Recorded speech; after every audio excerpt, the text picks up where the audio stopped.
Pawarta Java TV.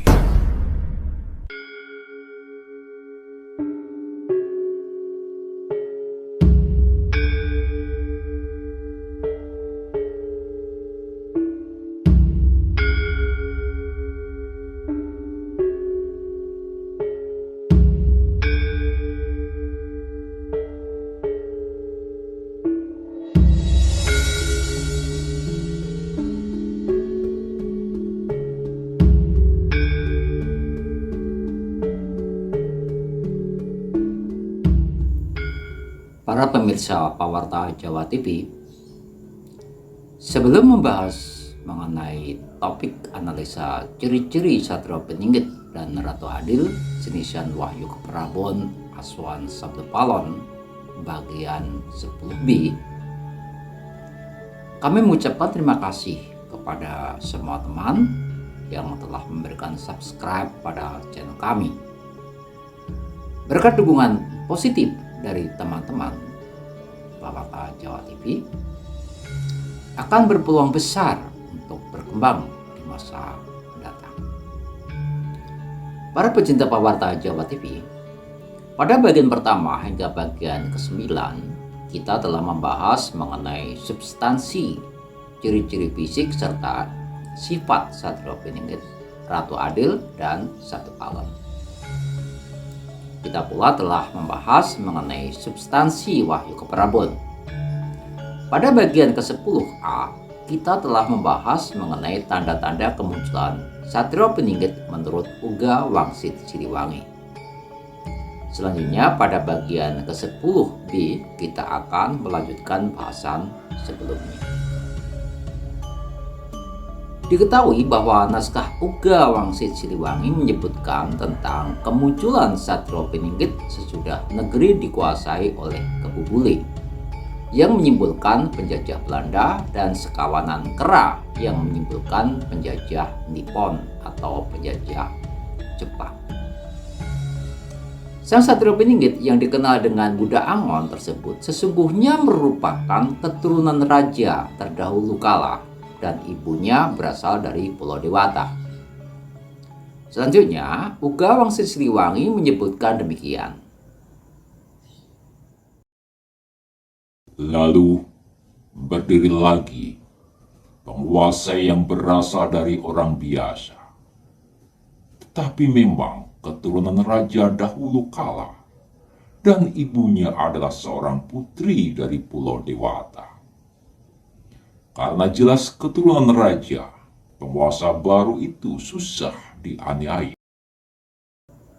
Para pecinta Pawarta Jawa TV, muncul suatu penafsiran dari sebagian orang bahwa Satrio Peningit yang memimpin Nusantara pasca kekuasaan Belanda dan Jepang adalah Insinyur Soekarno. Mengingat beliau masih keturunan raja terdahulu kala dan ibunya berasal dari Pulau Dewata atau Pulau Bali. Namun, penafsiran tetap penafsiran. Mengenai faktanya memang demikian.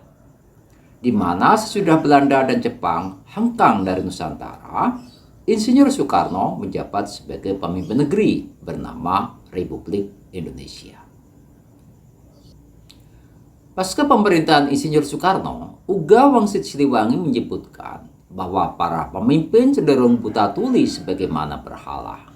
Hati nuraninya tidak mau melihat dan mendengar nasib rakyatnya. Sesuatu yang dilihat dan didengar hanya nasib pribadi, keluarga, kelompok, golongan, dan partainya. Di samping itu, banyak calon pemimpin yang suka menebarkan janji-janji kumbal pada rakyat semasa kampanye. Lebih jauh, titik salah satu alinea dalam Wangsit Siliwangi sebagai berikut. Semakin maju, semakin banyak penguasa yang buta tuli, memerintah sambil menyembah berhala. Lalu anak-anak muda salah pergaulan, aturan hanya menjadi bahan omongan, karena yang membuatnya bukan orang yang mengerti aturan itu sendiri. Sudah pasti, bunga teratai hampa sebagian, bunga kapas kosong buahnya, buah pari banja yang tidak masuk kukusan. Sebab yang memimpin banyak tukang bohong, semua rakyat diberangus dengan janji-janji. Terlalu banyak orang pintar, tapi pintar keblinger. Pada akhirnya, Uga Wangsit Siliwangi menyebutkan tentang datangnya seorang gembala yang ditandai dengan banyaknya kerusuhan, huru-hara, bencana, perebutan tahta, dan kemunculan seorang pemimpin gedut atau pemimpin yang rakus. Berikut adalah Wangsit Siliwangi yang menjelaskan tentang bakal datangnya sang penggembala, Satrio Piningit Sang Ratu Adil atau Budak Angon. Kekuasaan penguasa buta tidak berlangsung lama.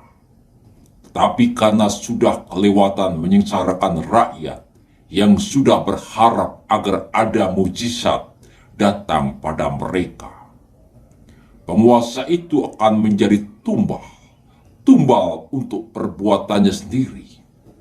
Kapan waktunya? Nanti saat munculnya anak gembala. Di situ akan banyak huru-hara yang bermula di satu daerah yang semakin lama semakin besar meluas di seluruh negara. Yang tidak tahu menjadi gila dan ikut-ikutan menyerobot dan bertengkar, dipimpin oleh pemuda gendut. Sebabnya bertengkar, memperebutkan tanah. Yang sudah punya ingin lebih, yang berhak meminta bagiannya. Hanya yang sadar pada dia, mereka hanya menonton, tetapi tetap terbawa-bawa. Para pemirsa Pawarta Jawa TV, di samping tanda-tanda di muka terdapat satu tanda lagi yang sangat mengerikan, yakni meletusnya Gunung Gede dan diikuti oleh meletusnya 7 gunung lainnya. Tetapi naskah tersebut tidak menegaskan nama dari ketujuh gunung tersebut. Di samping itu, apakah ketujuh gunung tersebut berada di tanah Jawa atau tersebar di Nusantara juga tidak disebutkan secara pasti. Hal ini perlu mendapatkan kajian lebih jauh pada bahasan selanjutnya. Demikianlah para pecinta Pawarta Jawa TV, bahasan mengenai tanda-tanda kemunculan Satrio Piningit menurut naskah Uga Wangsit Siliwangi.